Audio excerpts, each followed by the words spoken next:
Les éditions Sixtreed, avec l'aimable autorisation des presses de la Cité, présentent Dans les yeux d'Anna, de Christian Laborie, interprété par Géraldine Lou.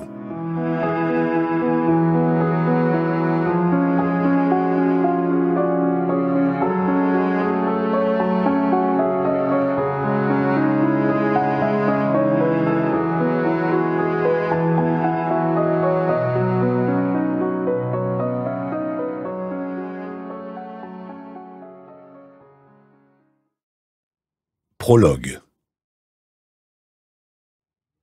Suisse, 11 août 1969. Philippe venait de boucler le coffre de la voiture et attendait impatiemment sa femme devant chez eux. Anna ne se précipitait jamais quand arrivait le moment d'un départ. Elle n'aimait pas quitter sa maison, même pour prendre quelques jours de vacances. En dehors de chez elle, elle perdait vite ses repères, comme si, soudain, quelque chose en elle se réveillait et lui rappelait combien elle avait souffert avant de ressentir cette certitude que plus jamais elle ne serait une transfuge, une étrangère. À 41 ans, elle était une femme accomplie, sûre d'elle-même, qui affirmait que le destin n'était pas tracé de façon inéluctable. Chacun, pensait-elle, peut influer sur sa vie en prenant à temps les décisions qui s'imposent et en refusant la fatalité.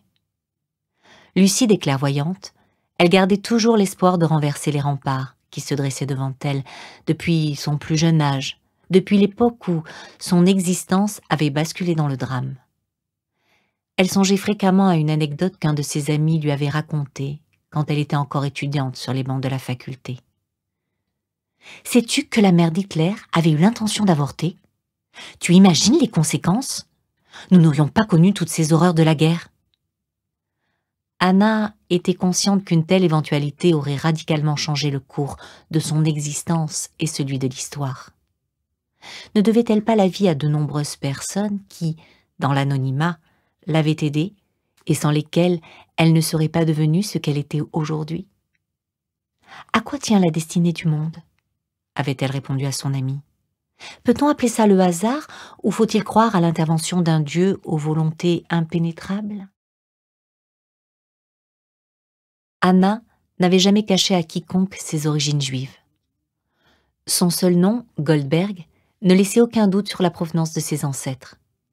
À Lausanne, où elle avait vécu son adolescence et où elle s'était établie, puis prolongea ses études de droit à Genève, on ne lui avait jamais fait de remarques désobligeantes à ce sujet. Elle avait assumé sa judéité sans problème, sans avoir besoin de se dissimuler derrière un autre nom. Elle aurait pu se faire appeler Montagne ou Orsini, comme cela avait été le cas pendant la guerre, mais elle avait toujours arboré fièrement le nom que ses parents lui avaient laissé en héritage, le nom auquel elle devait le sens de sa vie. Lors de son mariage avec Philippe, elle avait accepté non sans mal d'abandonner son patronyme au profit du sien, Latour. Mais, sur les lettres qu'elle envoyait, elle n'omettait jamais d'y ajouter Goldberg, comme pour marquer son droit à la différence. Elle avait longtemps souffert du regard des autres, du simple étonnement de ceux qui lui demandaient systématiquement « C'est de quelle origine votre nom ? Allemande ?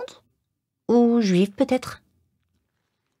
Mais avec le temps et la maturité acquise devant les difficultés de la vie, Anna s'était forgé une carapace à toute épreuve qui lui avait toujours valu le respect, jamais l'indifférence ni le mépris. En cet été 1969, Philippe avait décidé Anna à passer 2 semaines sur la Côte d'Azur, à Hesse-Village, une charmante petite commune perchée en balcon sur les flots bleus de la Méditerranée. Depuis leur mariage 4 ans plus tôt, ils n'avaient pris aucun congé, accaparés tous les deux par l'agence immobilière que Philippe dirigeait et qu'il avait hérité à la mort de son père, la même année. Celui-ci, français de souche, s'était installé en Suisse à l'approche de la 50aine afin d'échapper au fisc. Philippe l'avait rejoint avec beaucoup de réticence, car il n'appréciait pas cette façon peu patriote d'agir. Mais son sens des affaires avait fini par l'emporter sur ses scrupules. Anna était devenue son associée à part entière. Ils se partageaient les responsabilités et veillaient chacun sur un secteur d'activité. Philippe contrôlait, en qualité de syndic, la gestion des immeubles de grand standing. Anna se réservait la recherche et la vente des maisons individuelles et des appartements. À Lausanne, ils détenaient la plus grande société immobilière de la ville. Ils employaient plusieurs dizaines de salariés et leurs locaux occupaient tout un étage d'un building dominant de sa hauteur les rives du lac Léman. Si Philippe tenait son entreprise de son père, il devait sa réussite fulgurante à Anna. Celle-ci l'avait incité à prendre des initiatives qui avaient dynamisé sa société et l'avaient hissée au rang des plus puissantes du pays helvétique. Après le passage de la frontière à Annemasse, ils prirent la direction de Grenoble afin d'éviter l'autoroute du Soleil. Le trafic était intense à cause des camions qui descendaient vers le sud et des derniers départs en vacances. Philippe roulait prudemment. Il avait réservé une chambre dans un hôtel de Barcelonnette où il avait tenu à faire étape. Il connaissait bien la petite ville des Basses-Alpes, où, plus jeune, il avait accompli son service militaire dans les chasseurs alpins, juste avant de partir en Algérie et de rejoindre son père en Suisse. Anna alluma l'autoradio. « Ça passe mal, » ronchonna-t-elle. « C'est à cause des montagnes. » Elle stoppa net ses recherches sur sa chanson préférée, chez Laurette. « Que de bons souvenirs, » dit-elle la voix pleine d'émotion. « Michel Delpech. C'est sur Laurette que nous nous sommes aimés la première fois. » Ce n'est pas si loin, 5 ans tout juste. On l'entendait souvent à l'époque de « Salut les copains ». Rappelle-moi qui animait cette émission de radio. Daniel Philippaki sur Europe 1. Mais je crois qu'ils viennent de supprimer l'émission, faute d'audience. C'était pour les minots de 15-16 ans. Sarah n'écoutait que ça quand elle rentrait du lycée. Ta fille était de son temps. Elle est restée et je ne lui reproche pas. D'ailleurs, elle ne m'a jamais déçue. Aujourd'hui, à 24 ans, elle a brillamment terminé ses études et vient d'obtenir un poste d'assistante auprès d'un diplomate français à l'ONU. Que demander de plus pour son enfant? Elle suit le chemin de son grand-père. Tu m'as bien dit que ton père se destinait à la diplomatie?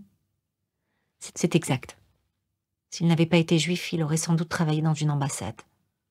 C'est une histoire affligeante dont je n'aime pas parler. Pardonne-moi, j'avais oublié. Anna évoquait rarement ses parents, leurs origines, leur vie. Elle ne faisait jamais allusion aux années de son enfance, qu'elle gardait dans sa mémoire comme un jardin secret auquel même Philippe n'avait pas accès. En revanche, elle ne cachait pas la fierté qu'elle éprouvait pour sa fille. Elle l'avait élevée seule, après sa naissance en 1945. Elle ne lui avait compté ni son temps, ni sa peine, afin qu'elle ne manque de rien et n'ait pas à souffrir de l'absence du père qu'elle n'avait pu lui donner. Elle ne s'était jamais étendue devant elle sur ce sujet. Et Sarah avait toujours respecté les silences de sa mère. Lorsque celle-ci lui avait présenté Philippe, elle venait de fêter ses 19 ans. Anna ne savait pas comment lui annoncer la nouvelle. Elle n'eut guère besoin de lui fournir les détails de leur rencontre. Sarah comprit aussitôt ce que sa mère essayait maladroitement de lui avouer. « Tu as enfin rencontré l'homme de ta vie, » s'était-elle contentée de lui dire. « Je suis heureuse pour toi, maman. » « Ta fille te ressemble, » poursuivit Philippe. « Elle est l'image de la tolérance et de la gentillesse. Quand je l'ai vue la première fois, je t'ai reconnue dans ses yeux. Je me suis dit immédiatement, ce sont les yeux d'Anna, le même regard.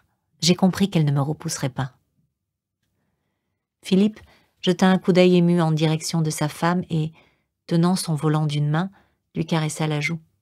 « Fais attention à ta conduite !» le rappela-t-elle à l'ordre. « Ce n'est pas le moment d'avoir un accident. Si tu veux m'embrasser, arrête-toi sur le bord de la route. Je n'y suis pas opposée. » « Je crois que ça peut attendre.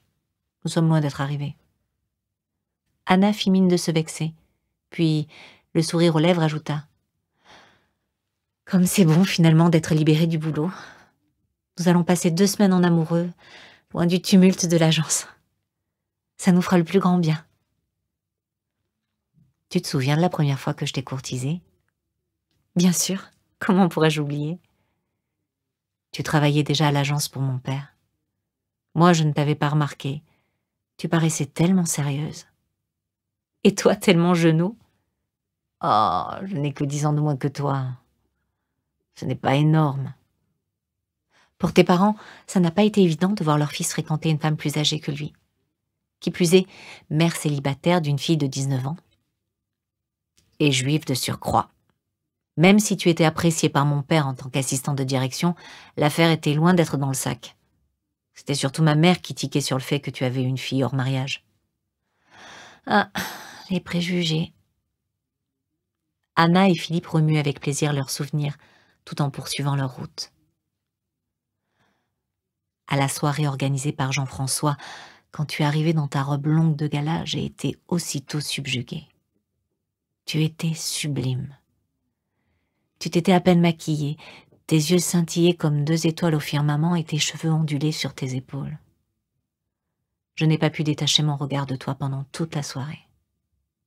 Puis lorsque je t'ai abordé pour t'inviter à danser, tu te rappelles, j'ai trébuché et failli renverser ma coupe de champagne dans ton décolleté. Tu as ri. Ensuite, tu m'as regardé comme si tu me voyais pour la première fois. Moi aussi, je suis tombée amoureuse à ce moment-là, alors que je croyais que ça ne m'arriverait plus.